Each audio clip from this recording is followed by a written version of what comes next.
nós aqui do Legislativo, a gente é muito procurado pela população, principalmente muitas pessoas sabem da nossa aproximação com as forças de segurança. E muitos deles ficam questionando, a polícia não está fazendo nada, a Guarda Municipal não está fazendo nada. E diariamente as operações da Polícia Militar acontecem. Apreensões, prisões, mas não depende só da Polícia Militar esse controle social, né? E acho que foi interessantíssimo essa junção nesse aplicativo, principalmente nessa ação da Polícia Militar, né? Porque vai trazer outros participantes do sistema social nessa discussão, né? E não só a cobrança de um único órgão que é a Polícia Militar. A Polícia Militar faz operações todos os dias. E nós sabemos que essas operações chegam lá no Ministério Público, chegam no Judiciário e fica aquele sentimento de enxugar gelo, principalmente da tropa, né?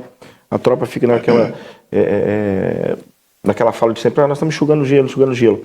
E nós precisamos dar também uma condição de que a polícia consiga mostrar o trabalho dela além do que ela já faz, né? Então, não basta ela fazer.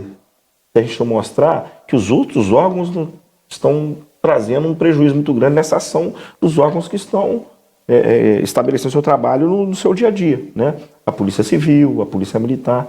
Então, acho que interessante desse programa foi que está trazendo todos os órgãos para uma discussão única, né? E, inclusive, respeitando todos os direitos constitucionais dos moradores de rua, mas também estabelecendo algumas metas de respeito também à utilização do solo. É isso que a gente achou interessante, inclusive o Legislativo, né, já está apresentando um projeto, eu já estou apresentando um projeto, acredito que outros vereadores vão apresentar também da utilização do uso do solo, para poder contribuir com a ação da Polícia Militar e também com a Prefeitura, né, nessa questão.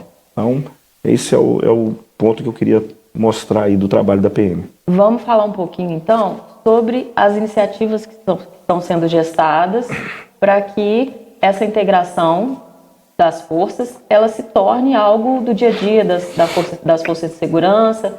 Queria que o Tenente Fábio contasse um pouquinho para a gente o que está sendo gestado aí para vir à tona. Sim. Conforme o comandante falou, né, eu assumi a 30ª companhia em janeiro.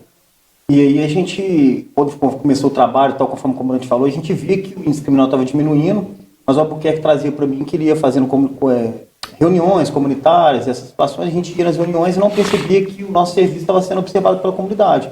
Existia uma sensação de segurança muito grande e o nosso trabalho estava sendo feito e a comunidade não estava sentindo isso.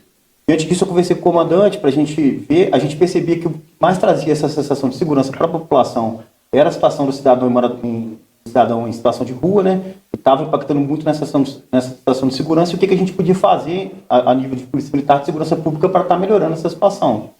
O comandante teve, né, num encontro de comandantes em BH, e aí ele trouxe uma ideia desse projeto que a gente está querendo implementar aqui de lá, de como que funcionou, como que eles têm atuado em BH. BH tem 15 mil. Conta um pouquinho pra gente. O Hipercentro de Belo Horizonte hoje está na casa de 7 mil cidadãos em situação de rua, RMBH com quase 15 mil. Então é um projeto que já é sucesso lá na 6ª Companhia, na área central do 1º Batalhão, e que a gente tenta pegar essa expertise positiva do resultado operacional que eles conseguiram, tanto no lado da assistência social, quanto na redução do crime, mas o principal, aumentou a sensação de segurança em razão da intervenção. E é muito interessante a gente ter um grupo muito coeso atuando com o mesmo objetivo, porque sem integração de esforço, a gente viu que a gente já teve essa primeira reunião, com sucesso aqui em Juiz de Fora, uma reunião que gerou uma visibilidade muito grande para o projeto e gerou muita credibilidade no resultado que a gente vai ter. Exatamente o que eles vêm fazendo lá em BH, o que vocês estão querendo trazer para cá? Então, a ideia é a seguinte, como eu estava falando, né, a gente percebeu que a gente sozinho a gente não conseguia resolver isso. Só com a Polícia Militar, como o deputado falou, o vereador falou, a gente não consegue resolver. Então, o que é a ideia? Esse projeto, a gente depende da participação de outros órgãos, né, Judiciário, Ministério Público, Prefeitura, por quê? A gente vai criar um aplicativo. Nesse aplicativo a gente vai cadastrar esses cidadãos e moradores de rua e classificá-los de acordo com a ordem que eles têm ali de necessidade, né? Que fala, né? A gente vai classificar... Grau de vulnerabilidade. Grau de vulnerabilidade, exatamente. E dali, dessa classificação, a gente vai tentar encaminhá-los para uma situação. Então, vou dar um exemplo. A gente vai classificar lá, às vezes tem uma pessoa que é dependente químico, está precisando de apoio. Então, a gente vai tentar fazer contato com a prefeitura, às vezes conseguir, se ele tiver querendo, porque a gente não pode internar compulsório, mas às vezes a pessoa está procurando ajuda e não consegue. Então, a gente encaminha ele essa internação. Às vezes é um cidadão morador cidadão em situação de rua, que ele está cometendo vários delitos e ele está em descumprimento de medida judicial. Então a gente vai tentar com o judiciário essa regressão do regime dele. Então vai depender de caso a caso. Então a gente vai classificar esses cidadãos e encaminhá-los devido para cada situação que a gente foi encontrando, né? Essa seria a ideia. E aí, para isso, a gente precisa do apoio dos outros órgãos, né? Para a gente poder encaminhar, conversar com a prefeitura, às vezes tem cidadão que não é de Juiz de Fora, é de outra cidade, tem interesse de retornar para a cidade de origem, então a gente conversaria com a prefeitura, ou então com a própria Câmara de Vereadores para estar conseguindo uma verba para estar encaminhando esse cidadão para casa de novo, às vezes precisa de emprego, então a gente conversaria. Então, a ideia seria essa, né?